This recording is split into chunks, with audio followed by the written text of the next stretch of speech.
Olá, nessa aula vamos tratar da sucessão legítima. A aula é um pouco grande, mas se for o caso, assista por partes. O importante é que ao final você possa estar seguro de todas as informações sobre o tema. Sucessão legítima ou legal é a sucessão deferida por determinação da lei quando o sucedendo morre intestado, ou seja, sem deixar testamento. Na verdade, a sucessão legítima se dá em 4 hipóteses. Quando o decus morrer sem testamento, quando o testamento for anulado ou caducar, quando o testador não dispuser da totalidade da herança, deixando parte sem destinação no testamento, quando houver herdeiros necessários que restringam a liberdade de testar a parte disponível. Havendo descendentes, ascendentes, cônjuge ou companheiro supérstite, ou seja, havendo herdeiros necessários, o testador só poderá dispor da metade de seu patrimônio. A outra metade deverá obrigatoriamente ser deixada para os herdeiros necessários. A sucessão legítima pode ocorrer por cabeça ou por estirpe. Será por cabeça quando a herança for transmitida a cada herdeiro individualmente in capita. Exemplificando, tomemos A e seus 2 filhos B e C. Morrendo A, sem testamento, os seus filhos receberão cada um a metade por cabeça. A sucessão será por estirpe quando for transmitida aos herdeiros de uma mesma linha paterna ou materna. Em outras palavras, a sucessão por estirpe é aquela que toca aos herdeiros do herdeiro falecido. A eles caberá apenas o que for recebido pelo herdeiro falecido. Vejamos um exemplo. A morre intestado, deixando 3 filhos, B, C e D. Logo em seguida morre B, deixando 2 filhos, E e F. A quem será conferida a herança de A? 1/3 a C e 1/3 a D, que herdam por cabeça. O outro terço será entregue a E e F, que herdam por estirpe. A sucessão pode ocorrer por direito de transmissão ou de representação. Dá-se sucessão por direito de transmissão quando o herdeiro falecer após a abertura da sucessão. Neste caso, os seus herdeiros herdam por direito de transmissão, ocupando o lugar daquele a quem a herança fora deferida, mas que não pudera tocá-la, alcançando pela morte. A herança aqui é repartida sempre por estirpe. Vamos exemplificar. A deixa 3 filhos, B, C e D. Após a morte de A, o B vem a falecer, deixando 2 filhos, E e F. Em primeiro lugar, deve ser ressaltado que B chegou a herdar de A, uma vez que morreu depois. Como vimos, os herdeiros se tornam donos da herança no momento exato da morte. A aceitação posterior é apenas ato de ratificação. Bem, se B morreu depois de A, ainda que 1 segundo depois, significa que herdou de A, transmitindo essa herança a seus filhos E e F. Diante disso, como será distribuída a herança de A? Muito fácil. 1/3 para C, 1/3 para D e 1/3 para E e F, que herdam por estirpe e por direito de transmissão. Já a sucessão por direito de representação se verifica quando ocorrer a morte de um herdeiro anteriormente à abertura da sucessão. Os seus herdeiros tomam-lhe o lugar, recebendo o quinhão que a ele caberia. Tal sucessão também só pode se dar por estirpe. Vamos ver um exemplo. A tem 3 filhos, B, C e D. B morre sendo seguido de A. Neste caso, o B não herdou de A, uma vez que morreu antes. Mesmo assim, os seus filhos herdarão o que a ele caberia por direito de representação. Em outras palavras, os filhos de B representarão o seu pai no espólio de A, herdando por estirpe juntamente com C e D, que herdarão por cabeça. Mas como se dá a ordem de vocação hereditária? Ordem de vocação hereditária é a ordem pela qual a lei convoca os herdeiros do morto a herdar. Fala-se em ordem de vocação hereditária apenas quando se cuida de sucessão legítima. Há 5 ordens. Primeira ordem, descendentes. Dentro desta classe, o grau mais próximo exclui o mais remoto, a não ser nos casos de representação ou transmissão. Os graus contam-se até o infinito. Pode ser que concorram com o cônjuge ou companheiro viúvos, dependendo do caso. Mas isso nós veremos logo logo. Segunda ordem, ascendentes. Na falta de descendentes, herdam os ascendentes até o infinito. Aqui também o grau mais próximo exclui o mais remoto. Pode ser também que concorram com o cônjuge ou companheiro viúvos, dependendo do caso. Terceira ordem, cônjuge ou companheiro viúvo. Na falta de descendentes ou ascendentes, herda o cônjuge ou companheiro sobrevivente. Pode ser que o cônjuge ou companheiro concorra com os descendentes ou com os ascendentes, como nós já falamos. Nós vamos ver essas situações mais adiante. Quarta ordem, colaterais. Na falta de representantes das 3 classes citadas anteriormente, são chamados à sucessão os colaterais até o 4º grau. Também aqui, o grau mais próximo exclui o mais remoto, com a ressalva do direito de representação ou transmissão. Por fim, a 5ª ordem, o poder público. Faltando representantes das outras ordens, a herança se considera sem dono, jacente. Neste caso, o poder público do município em que se situarem os bens incorporará o acervo. Vê-se, portanto, que o poder público não é herdeiro. Vejamos agora a sucessão de cada uma dessas ordens mais pormenorizadamente. Começando pela sucessão dos descendentes. Os descendentes são os herdeiros por excelência. Em relação aos filhos, vigiam anteriormente regras que faziam distinção entre filiação legítima, ilegítima, adotiva. Após a Constituição de 88, foi abolida qualquer distinção entre eles, tendo todos os mesmos direitos. Foi assim revogado o Código Civil de 16 em todo e qualquer dispositivo que fizesse discriminação entre os filhos. O Código de 2002 recepcionou o princípio constitucional da igualdade entre os filhos. No tocante aos filhos adotivos, uma vez adotados, perdem toda a vinculação com a sua família de origem, não se podendo, portanto, falar em direito sucessório em relação aos seus pais naturais. Na categoria dos descendentes, o grau mais próximo exclui o mais remoto.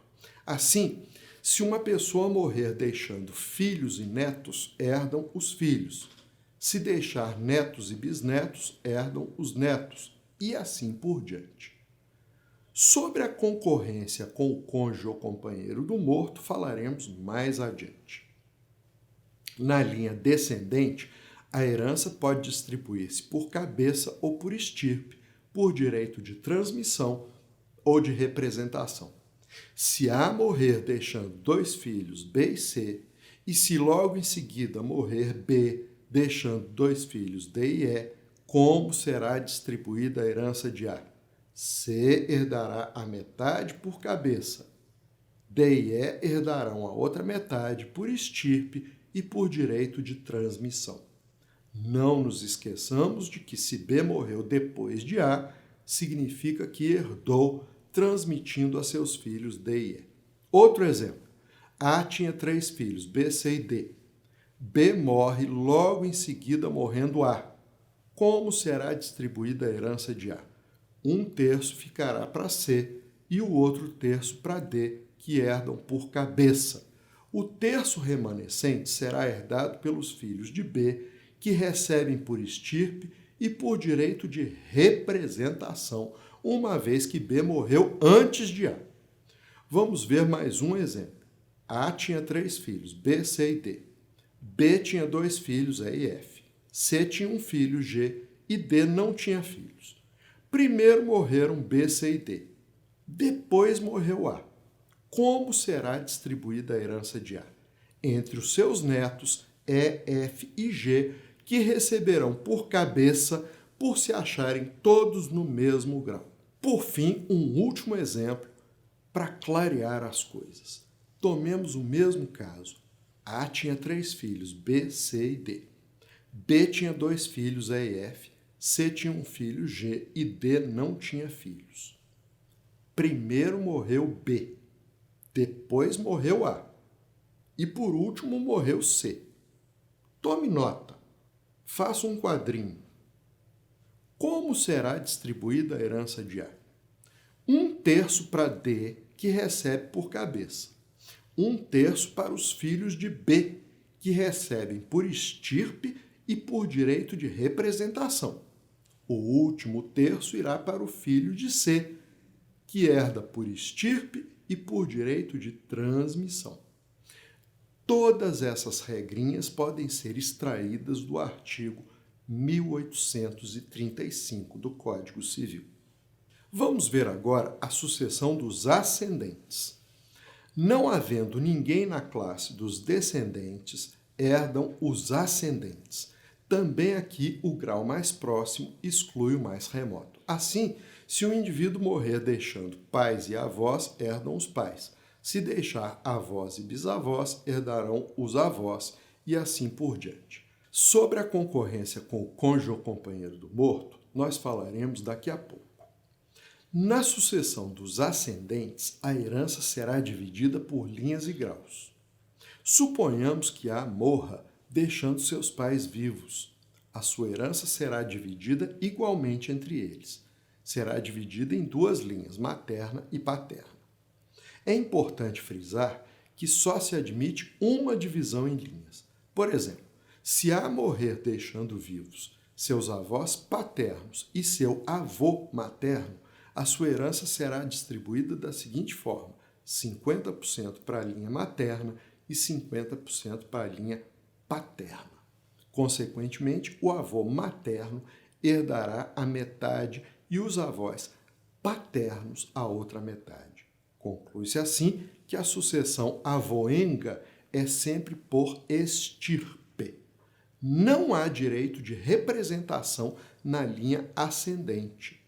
Exemplificando, suponhamos que A tenha seus pais e avós vivos. Em dado momento, morre o seu pai. Em seguida, morre A. Se o pai morreu antes de A, significa que nada herdou. Sendo assim, para quem irá a herança de A, se não se admite direito de representação na linha ascendente? Muito fácil. A mãe de A herdará tudo. Se, por um lado, não se permite o direito de representação na linha ascendente, por outro, é plenamente admitido, por ser lógico, o direito de transmissão.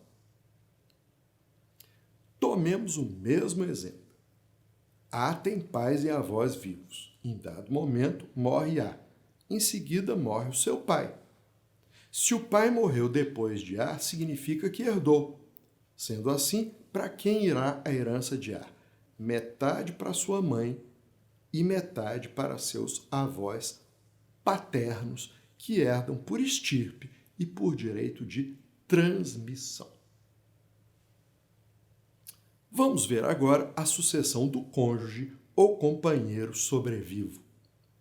Havendo descendentes ou ascendentes, o cônjuge ou companheiro sobrevivente com eles concorrerá, segundo as regras que estudaremos na sequência. Não havendo parentes na linha reta, ou seja, descendentes ou ascendentes, é chamado à sucessão o cônjuge ou companheiro sobrevivente, que tudo herdará, desde que não esteja separado judicialmente, nem separado de fato há mais de 2 anos. No caso de separação de fato superior a 2 anos, o cônjuge ou companheiro ainda terá direito de provar que a separação não ocorreu por culpa sua. Até 2017, a sucessão do companheiro era diferente da sucessão do cônjuge. O STF decidiu em maio de 2017, nos recursos extraordinários 646721 e 878694, ambos em regime de repercussão geral, equiparar cônjuges e companheiros para fins de sucessão um do outro, inclusive em uniões homoafetivas. Essa decisão considera inconstitucional o artigo 1790 do Código Civil, que estabelecia condições menos favoráveis ao companheiro na sucessão do outro, equiparando-os todos às condições de sucessão aplicáveis aos cônjuges em geral, artigo 1829 do Código Civil. Para fim de repercussão geral, foi aprovada a seguinte tese, válida para ambos os processos. No sistema constitucional vigente, é inconstitucional a diferenciação de regime sucessório entre cônjuges e companheiros, devendo ser aplicado em ambos os casos o regime estabelecido no artigo 1829 do Código Civil. A fim de melhor entender a sucessão do cônjuge ou do companheiro viúvo, cumpre diferenciar herança de meação. Em linhas gerais, pode dizer-se que, em praticamente todos os 4 regimes de bens, comunhão universal, comunhão parcial, separação de bens e participação final nos aquestos, o casal possui um patrimônio comum, seja ele constituído de bens adquiridos pelo esforço comum ou não. Esse patrimônio comum pertence ao casal, sendo metade de um e metade do outro. Morrendo um dos dois, a metade do viúvo distingue-se da herança, não sendo transmitida aos herdeiros. É a chamada meação do cônjuge ou companheiro supérstite. A outra metade, que pertencia ao inventariado, esta sim compõe a herança, sendo transferida aos herdeiros, que pode ser o próprio cônjuge ou companheiro sobrevivo na falta de descendentes ou ascendentes ou em concorrência com eles. Na sucessão do viúvo, 2 situações se hão de esclarecer, situações essas em que o viúvo concorre com os descendentes ou com os ascendentes. Se o viúvo, cônjuge ou companheiro, concorrer com descendentes do autor da herança, terá direito ao mesmo quinhão que a cada um deles for conferido por cabeça. Este direito não subsiste, ou seja, o sobrevivente não concorrerá com os descendentes em 3 hipóteses. Primeiro, se o regime do casamento ou da união estável era o da comunhão universal. Segunda, se o regime do casamento ou da união estável era o da separação obrigatória de bens. Há erro material na remissão feita ao artigo 1640, parágrafo único, pelo artigo 1829, inciso 1º. O artigo 1640 e seu parágrafo único tratam do regime da comunhão parcial de bens, que se presume na falta de disposição em contrário. A remissão deveria ter sido ao artigo 1641, que cuida do regime da separação obrigatória.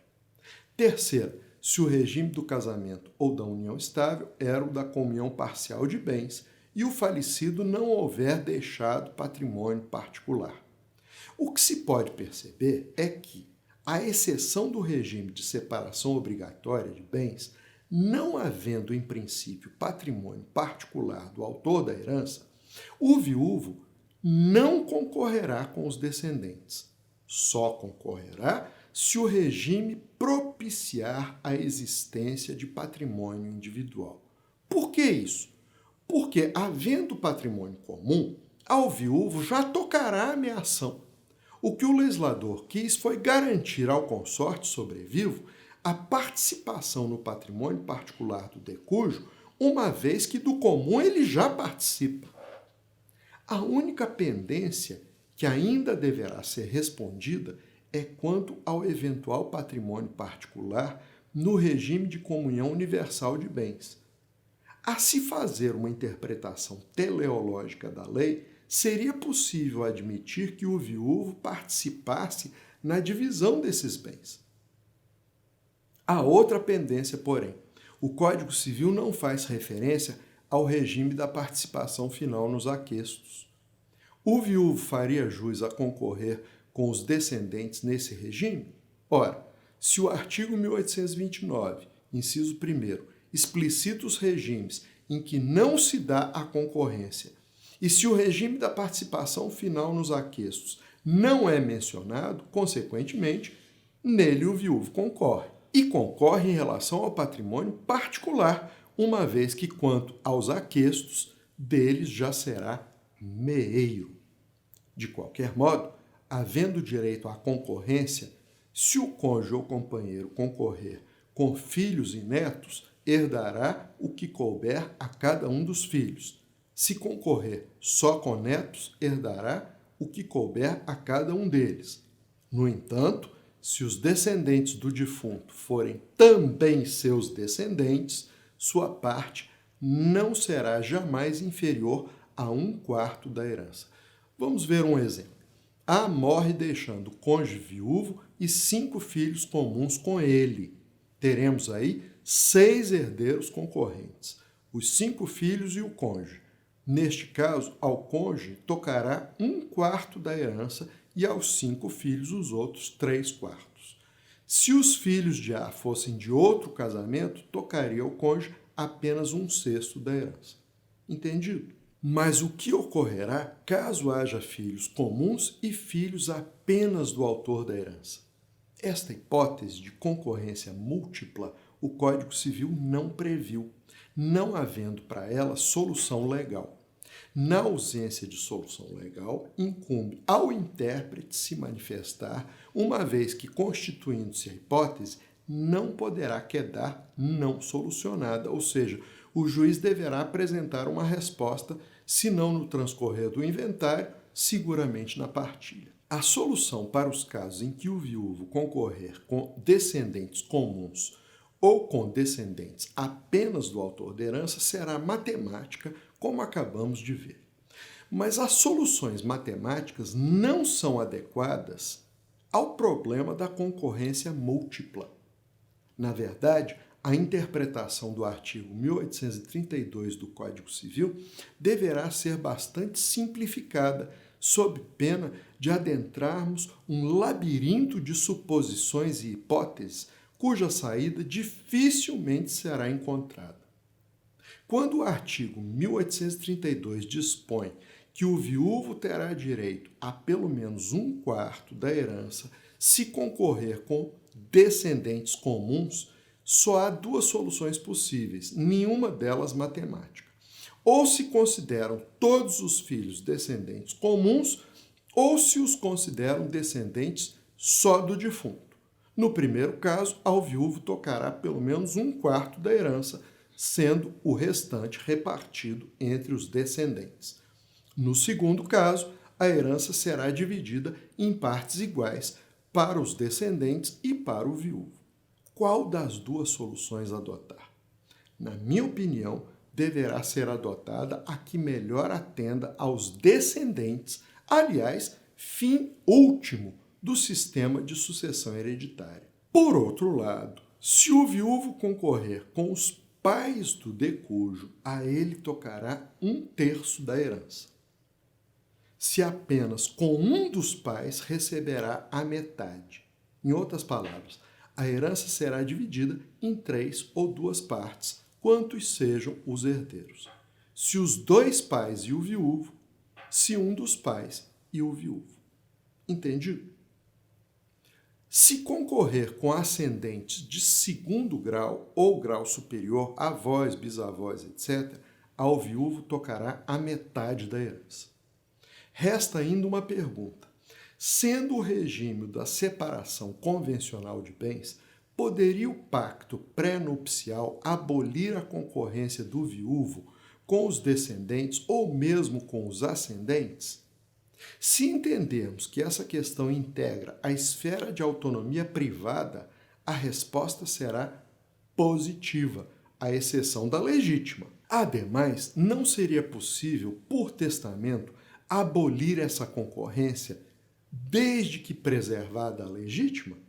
Ora, se é possível em testamento, por que não o admitir no pacto pré-nupcial?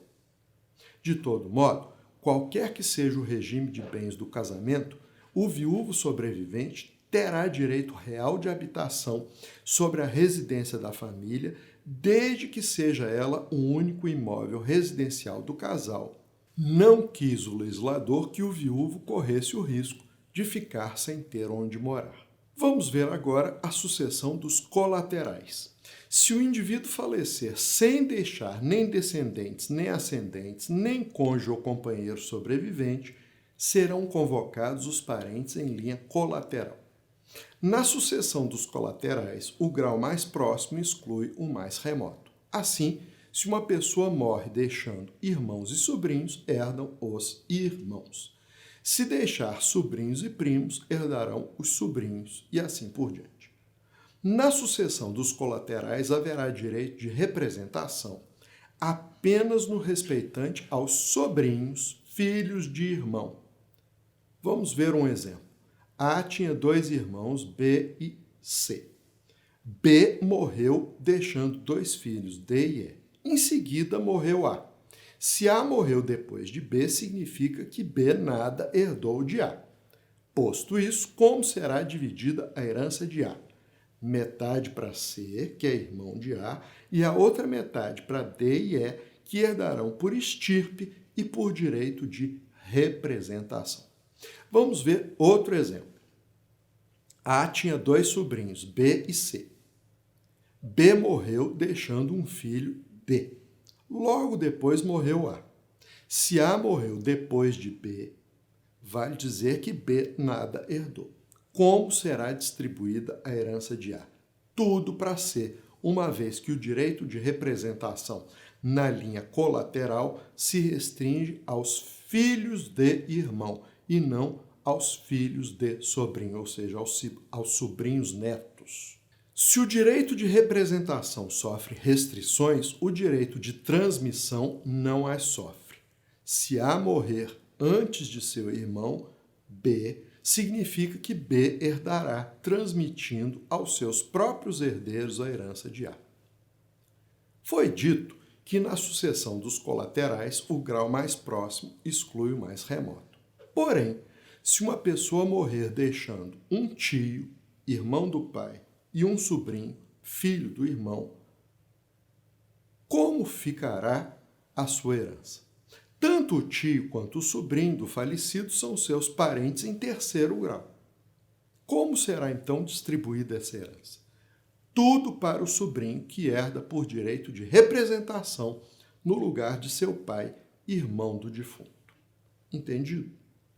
Na sucessão de irmãos, os unilaterais, irmãos só por parte de mãe ou de pai, concorrendo com bilaterais, irmãos por parte de pai e de mãe, herdam a metade do que couber a estes. Vamos ver um exemplo. A tem 2 irmãos, B, bilateral, e C, unilateral. Morrendo a sua herança será dividida em X para B e X dividido por 2 para C. A herança de A é igual a X mais X sobre 2. Entendido?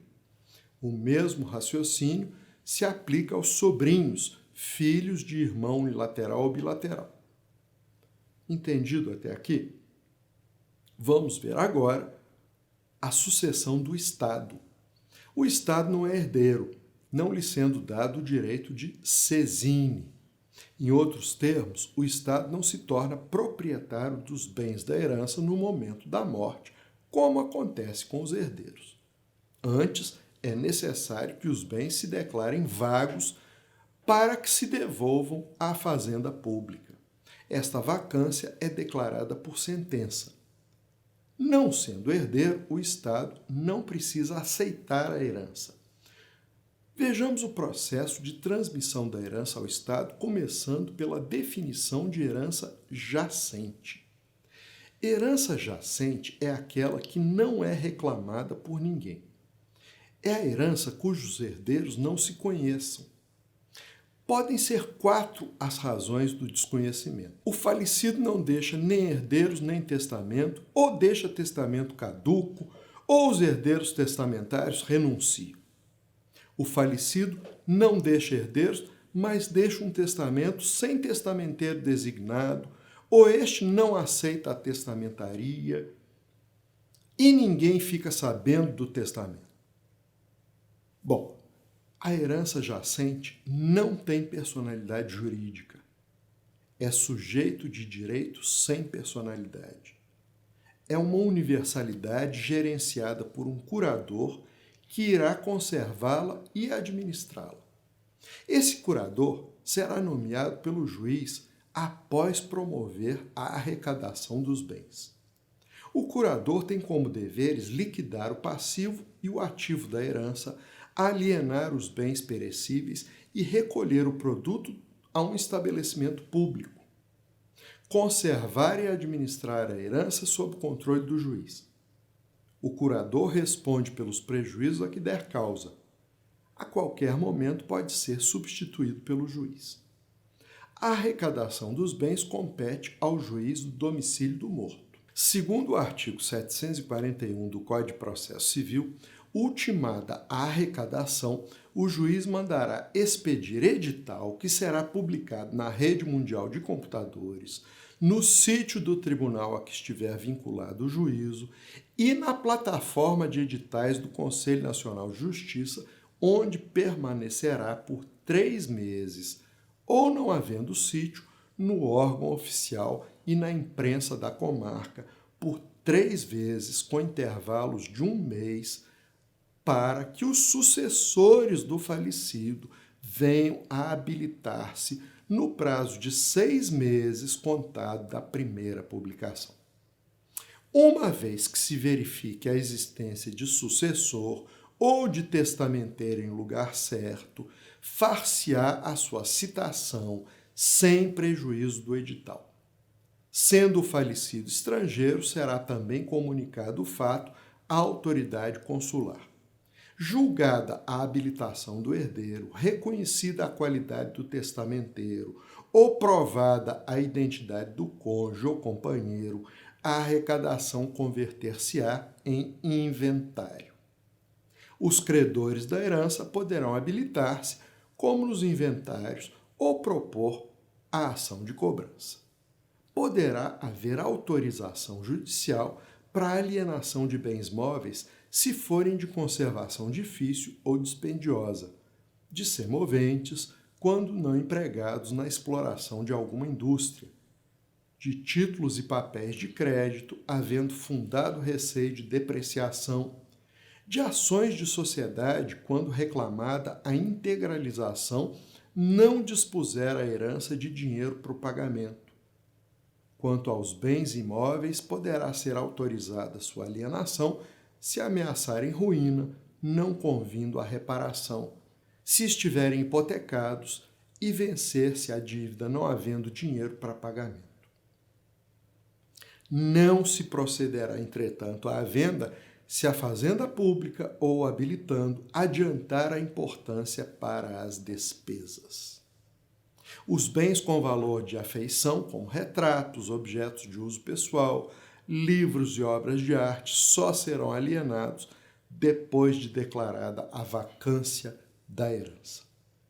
Passado 1 ano da primeira publicação do edital e não havendo herdeiro habilitado nem habilitação pendente, será a herança declarada vacante, segundo o artigo 1820 do Código Civil e 743 do Código de Processo Civil.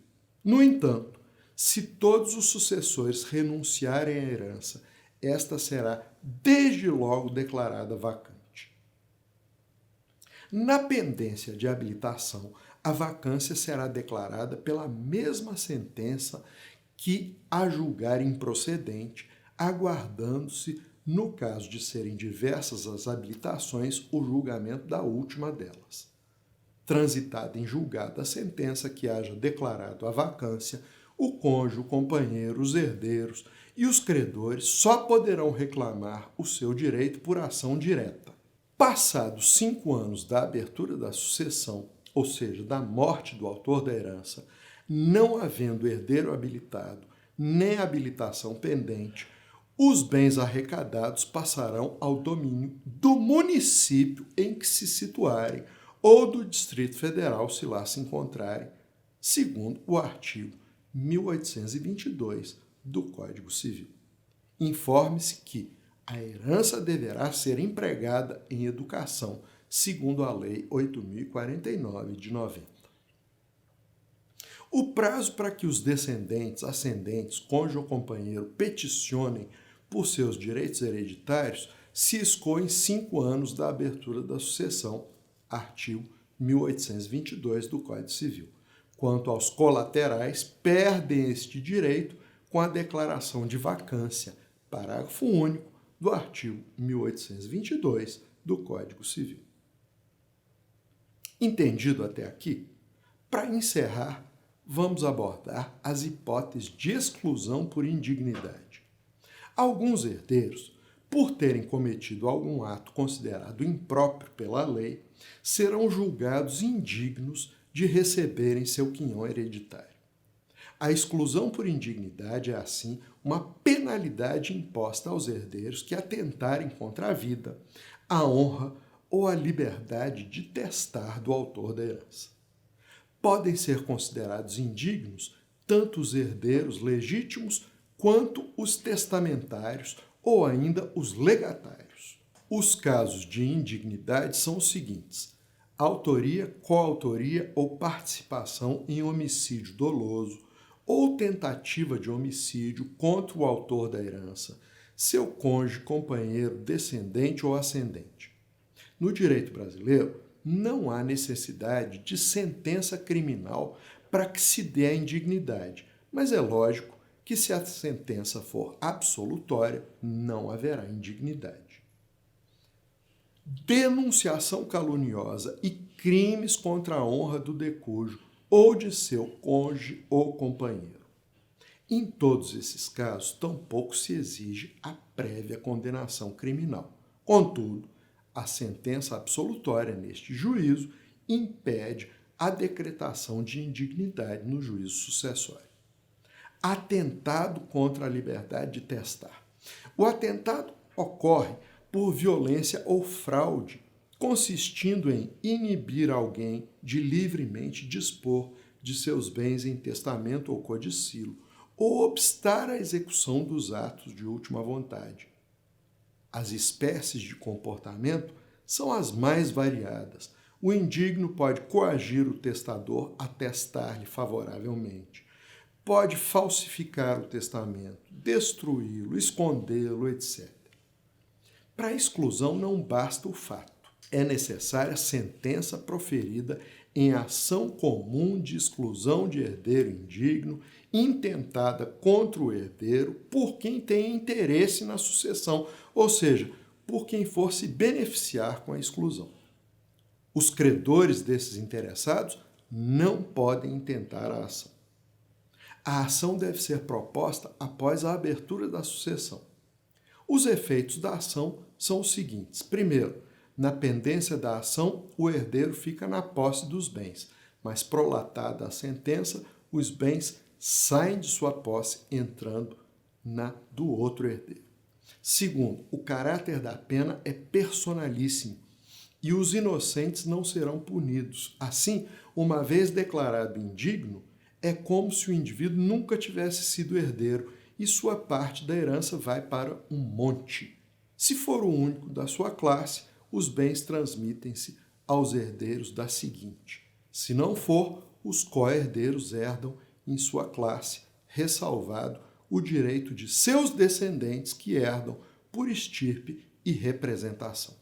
Assim, se o indigno tiver filhos, herdarão eles a sua cota hereditária. Terceiro, o excluído não tem direito ao usufruto ou à administração dos bens que vierem a seus filhos menores. Também fica impedido de suceder aos filhos naqueles bens. Quarto, o excluído pode representar o seu pai na herança de outra pessoa. Quinto, Os direitos dos terceiros de boa-fé ficam garantidos. Se o indigno alienar algum bem a terceiro de boa-fé, antes da sentença de exclusão, a alienação será válida, tendo os demais herdeiros o direito de exigir indenização do indigno. Sexto, o indigno pode exigir o reembolso das despesas úteis e necessárias que tenha tido com a conservação da herança e pode cobrar os créditos que porventura tenha contra o espólio. Deverá, no entanto, restituir os frutos que houver colhido. Sétimo, o excluído responde ainda por perdas e danos, caso tenha obstado, ocultado ou destruído o testamento por culpa ou dolo e tenha causado prejuízo aos demais herdeiros. A ação de exclusão por indignidade deve ser proposta nos 4 anos após a abertura da sucessão em vida do indigno. Após este prazo, ocorrerá a decadência do direito. O indigno pode se reabilitar. Dá-se a reabilitação pelo perdão do ofendido e somente dele. Para ser válido, o perdão será por ato autêntico ou testamento. Os outros interessados não têm como perdoar o indigno, mas poderão não propor a ação, caso em que o ofensor se libertará. O perdão poderá ser expresso ou tácito, expresso por testamento ou outro ato autêntico. Tácito, quando o testador, sabendo da indignidade, contemplar o indigno no testamento sem mencionar que o esteja reabilitando. Neste caso, a reabilitação poderá ser parcial, uma vez que o indigno sucederá no limite da disposição testamentária. É isso. Ficamos por aqui.